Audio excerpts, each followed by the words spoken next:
Assalamualaikum warahmatullahi wabarakatuh. Kembali lagi di video pembelajaran Anissa Rahmayanti. Baiklah, pada video kali ini kita akan membahas mengenai konsep strategi, skenario, dan media pembelajaran. Video ini adalah tugas dari mata kuliah Perencanaan Pembelajaran Bahasa Indonesia dengan dosen pengampu yaitu Dr. Randa Ermawati Arif MPD. Sebelumnya, perkenalkan nama saya Anissa Rahmayanti dengan NIM 19016070 dari Prodi Pendidikan Bahasa Indonesia. Nah, seperti biasa sebelum kita masuk kepada pembahasan, kita akan mereview terlebih dahulu materi yang akan kita bahas pada video kali ini. Yang pertama itu ada konsep strategi dan skenario serta media pembelajaran. Yang kedua ada strategi ekspositoris dan penemuan. Yang ketiga ada skenario pembelajaran mulai dari kegiatan pendahuluan, kegiatan inti, dan kegiatan penutup. Yang keempat ada jenis media pembelajaran bahasa Indonesia. Baiklah, untuk membahas dan mengetahuinya, kita akan mulai membahas satu persatu. Materi yang pertama, konsep strategi, skenario, dan media pembelajaran. Yang pertama ada pengertian dari strategi pembelajaran. Strategi pembelajaran dapat diartikan sebagai perencanaan yang berisi tentang rangkaian kegiatan yang didesain untuk mencapai tujuan pendidikan. Strategi pembelajaran merupakan rencana tindakan rangkaian kegiatan termasuk penggunaan metode dan pemanfaatan berbagai sumber daya atau kekuatan dalam pembelajaran yang disusun untuk mencapai tujuan tertentu. Yang kedua adalah konsep strategi pembelajaran. Ada yang pertama menetapkan spesifikasi dan kualifikasi perubahan perilaku pembelajaran. Yang kedua menentukan pilihan berkaitan dengan pendekatan terhadap masalah belajar, mengajar, memilih prosedur dan metode, serta teknik belajar dan mengajar.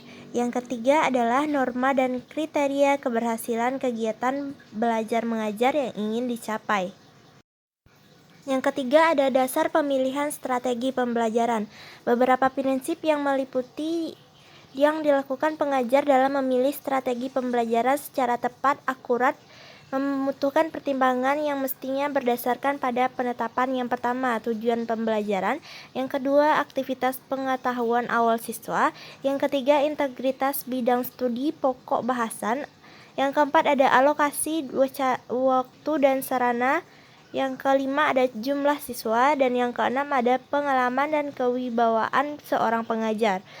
Yang keempat, klasifikasi strategi pembelajaran. Strategi dapat diklasifikasikan menjadi 4, yaitu strategi pembelajaran langsung, strategi pembelajaran tak langsung, integratif, mandiri, dan melalui pengalaman. Yang pertama, pengertian skenario. Skenario pembelajaran adalah merupakan urutan cerita yang disusun oleh seorang guru atau tenaga pengajar agar suatu peristiwa pembelajaran terjadi sesuai dengan sesuatu yang diinginkan. Yang kedua, langkah-langkah pembuatan skenario. Dalam pembuatan skenario ada beberapa langkah. Yang pertama ada identif focal issue.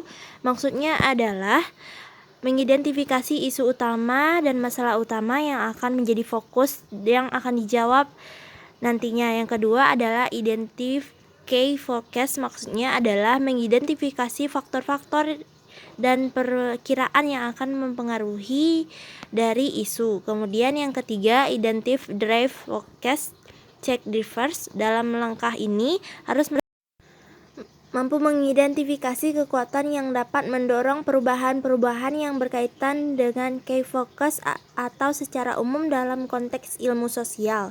Dan yang keempat ada identifikasi ketidakpastian. Dalam langkah ini harus mencoba mengidentifikasi sesuatu hal yang tidak pasti yang erat kaitannya dengan tema yang dibahas. Yang kelima adalah selection the scenario logic, di mana dalam tahapan ini kita harus menyusun logika skenario melalui suatu kualitatif, terutama melalui suatu tanya jawab atau wawancara atau melalui focus group discussion. Yang keenam ada fleshing out the scenario. Tahap ini merupakan tahap penguatan skenario yang sudah kita lakukan sebelumnya. Pada tahap ini perumusan skenario dapat menambahkan berbagai data sekunder dan tersier untuk memperkuat berbagai pendapat dari narasumber atau yang menjadi fokus dalam pembelajaran.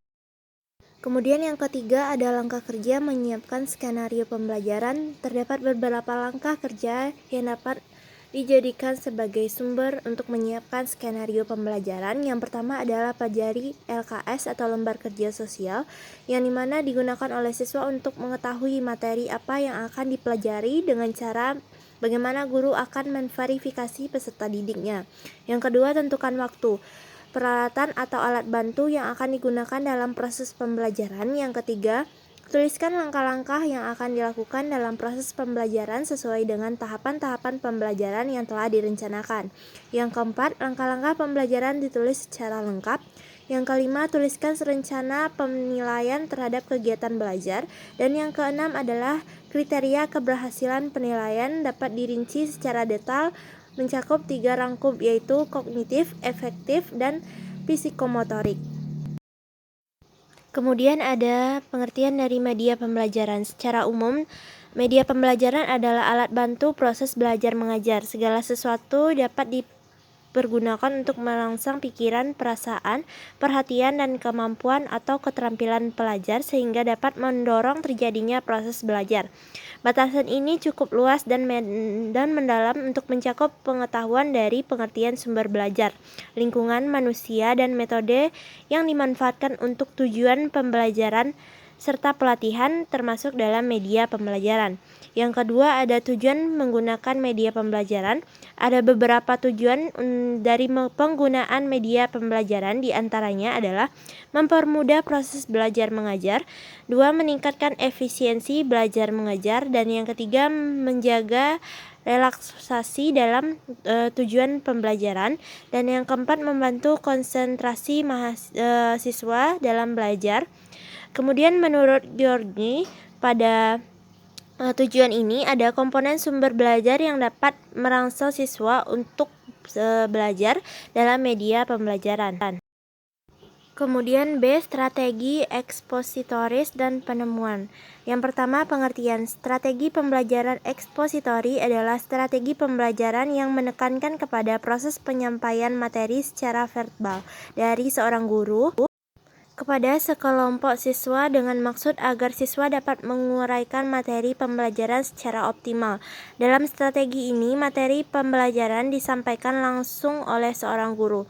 Siswa tidak dituntut untuk menemukan materi itu sendiri. Materi pembelajaran seakan sudah menjadi karakteristik atau strategi dari ekspositori lebih menekankan kepada prosedur bertutur, maka sering juga dinamakan dengan strategi Chal and Talk.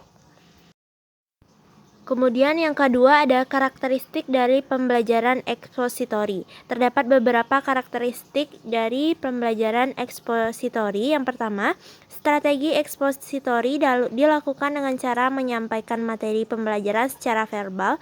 Artinya bertutur secara lisan merupakan alat utama dalam melakukan strategi ini. Oleh karena itu, sering orang mengidentifikasi dengan strategi ceramah. Yang kedua, biasanya materi pembelajaran yang disampaikan adalah materi pembelajaran yang sudah jadi, seperti data atau fakta, serta konsep-konsep tertentu yang harus dihafal sehingga tidak menuntut siswa untuk berpikir lebih jauh. Dan yang ketiga itu ada tujuan utama pembelajarannya adalah penguasaan materi pembelajaran itu sendiri. Artinya setelah proses pembelajaran berakhir, siswa diharapkan dapat memahami dengan benar dan seksama mengenai cara dan dapat mengungkapkan kembali materi yang telah dipaparkan sebelumnya. Sebelumnya, kita akan masuk mengenai skenario pembelajaran kegiatan mulai dari kegiatan pendahuluan, inti, serta penutup. Sebelumnya perlu saya jelaskan bahwa contoh dari skenario pembelajaran ini adalah untuk kelas 8 siswa SMP dengan mata pembelajaran Bahasa Indonesia. Nah, kita langsung masuk kepada kegiatan pendahuluan, di mana yang pertama guru memberikan salam atau perkenalan kepada forum kelas, kemudian mengecek kehadiran siswa dalam kelas.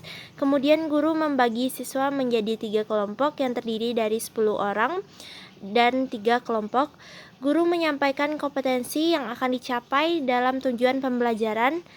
Kemudian Pada kegiatan inti, peserta didik mengamati suatu video pembelajaran di mana materi yang saya ambil di sini adalah materi tentang teks prosedur dengan contoh teks prosedur materi pembelajaran yang ada dalam buku paket siswa. Kemudian peserta didik menyampaikan pertanyaan-pertanyaan yang sekiranya telah mereka dapatkan dari informasi dalam video tersebut. Kemudian peserta didik berdiskusi dalam bentuk forum atau kelompok yang sudah dibentuk sebelumnya di awal pembelajaran untuk dapat menentukan bagian-bagian dari teks prosedur dengan mengidentifikasi dari 3 pilihan gambar yang ada di dalam buku paket siswa. Kemudian guru memantau diskusi dalam forum dan memahami atau membantu siswa yang kesulitan dalam memahami sesuatu. Kemudian, peserta didik mewakili kelompoknya menguraikan atau mempresentasikan hasil dari diskusi kelompoknya. Kemudian, struktur dan kaidah kebahasaan materi dan pembelajaran yang telah dibagi dapat ditanggapi secara bersama-sama. Kemudian ada kegiatan penutup, di mana kegiatan penutup ini guru memberikan tanggapan pada setiap kelompok yang sudah mempresentasikan hasil diskusinya. Kemudian guru memberikan tugas untuk setiap siswa agar dapat menulis tugas portofolio dalam bentuk kelompok sesuai dengan tema yang telah mereka pilih. Kemudian guru menyampaikan materi pembelajaran yang akan ditanyakan atau disusun kelompok dalam bentuk suatu video pembelajaran untuk ditampilkan pada minggu depannya.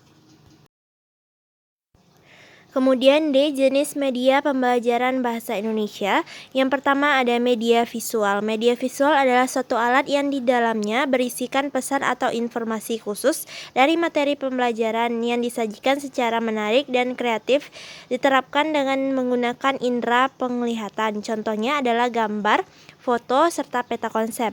Yang kedua media audio. Media audio adalah media dengar adalah jenis media pembelajaran yang berisikan pesan atau materi pembelajaran yang disajikan secara menarik dan kreatif, diterapkan dengan menggunakan indera pendengaran saja. Contohnya adalah laboratorium bahasa, radio, alat perekam pita magnetik.